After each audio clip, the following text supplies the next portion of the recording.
It was in 1936, April 20th. It was a Monday at 2:30 p.m. when Ferdinand A. Silcox, Chief Forester of the United States of America, handed down his decision. Now here I am, one sentence into the story, and already I'm getting ahead of myself. The Sweet-Orr Overall Company started out in 1871, but as the decades wore on, they became better known for the durability and comfort of their clothing. They made mostly work clothing for men.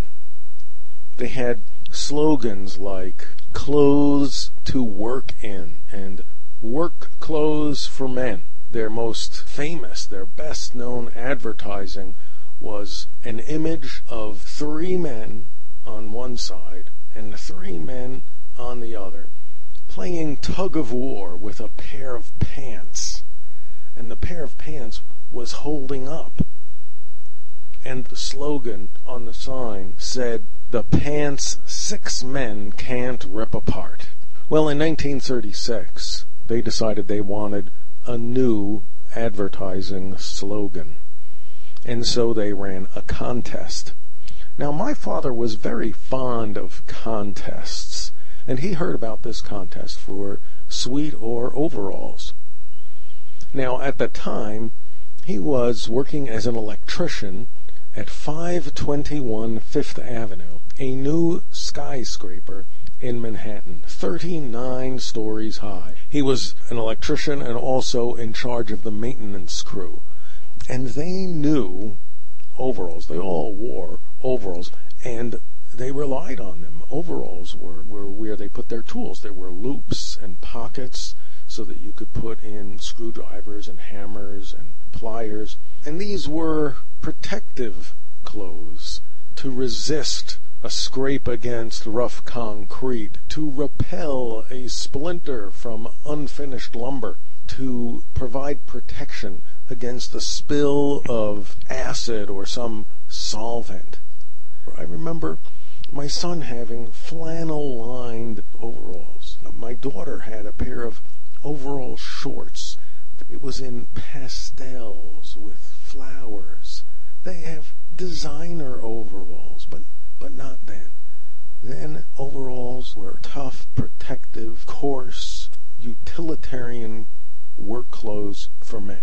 And these men knew overalls. My father knew overalls. And as time went by, he kept a notebook in his shirt pocket. And when he'd have some idea for the slogan, he would take notes and record little snippets of ideas so that before the contest entry was due, he'd be able to look it all over and put together some possibilities for a slogan that would win the grand prize of $150. And when you're only making $18 a week, that's a lot of money.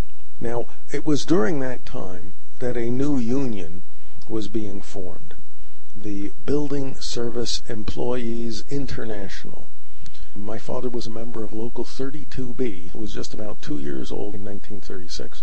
My father had been active in getting the guys in the maintenance crew to sign up and become members. The union was pushing for a living wage. The idea of a living wage was that a person should be able to make enough money working a full-time job so that they could support themselves and their families. Well, the building owners would not agree to an increase in pay, and so the union decided to go on strike. Now, you might think these building service workers, low paid as they were, would not have a chance against the building owners. These are the owners of the most expensive real estate in the world in Manhattan, these skyscrapers. You would think that they wouldn't have a chance. But keep in mind, these were the janitors, the elevator operators, the carpenters, the plumbers, the electricians. Think about the first day of the strike. The business executives arrive in their suits and white shirts and ties. They've got an office on the 39th floor, and there's no elevator. Elevators then weren't automatic push-button operation. It took some skill to drive the elevator car. You didn't want to slow down too fast. You'd have people throwing up in the elevator. When you slowed down the car, you had to do it gently, and you had to match the floor of the elevator with the floor of the building without having to go up and down and up and down and up and down until you finally matched it and got it right. It took some skill. And think, too, about the toilets that weren't getting their daily cleaning, the trash baskets that weren't being emptied, the light switch that broke that wasn't fixed, the office that was dark, the toilet that overflowed and was still overflowing. So these guys had some power. They carried some weight. And to bring the strike to an end, the union and the real estate owners agreed to arbitration. That meant they had to agree on who should be the arbitrator. And who did they choose? Ferdinand A. Silcox, Chief Forester of the United States of America. Why would they pick the Chief Forester? What would he know about real estate in Manhattan? What would he know about this? Well, maybe that was the point. He didn't have any vested interest in this area. He was seen by both parties as someone who could examine all of the information, learn about the issues, listen to both parties, and reach a fair decision. And then on April 20th, 1936, it was a Monday, at 2:30 p.m., he called them all into his office and handed down his decision. He awarded minimum pay of $24 a week for a 48-hour week. For people who had been making 18, now let's do the arithmetic together. 24 is $6 more than 18. 18 divided by 3 is 6. 6 is 1/3 of 18. They got a 1/3 increase in pay. Same job, same employer, a 1/3 increase. This was outstanding. This was a triumph. This was a vindication. This was glory. This was the Ewoks after destroying the Death Star.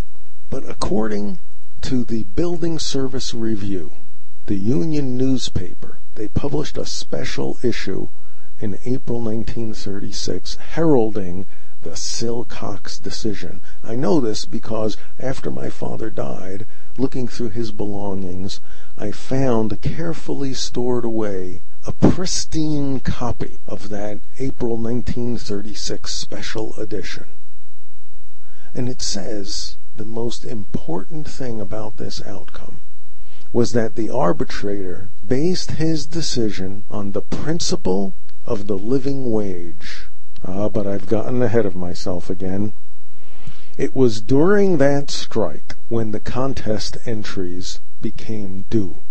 Well, my father had been working on this advertising slogan for the Sweet-Orr overalls for some time. He thought he had a winning slogan.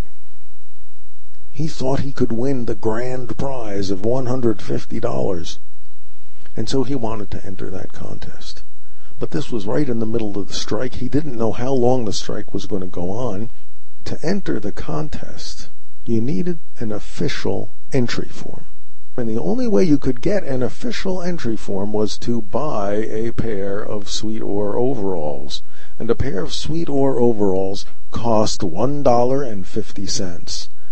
And that was all the money he had left. Well, he spent that $1.50 and entered that contest.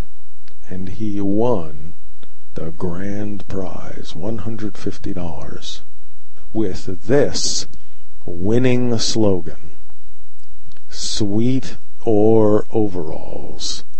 Buttons hold on. Seams hold in. Pockets hold out. The Silcox decision, the living wage, and the grand prize slogan.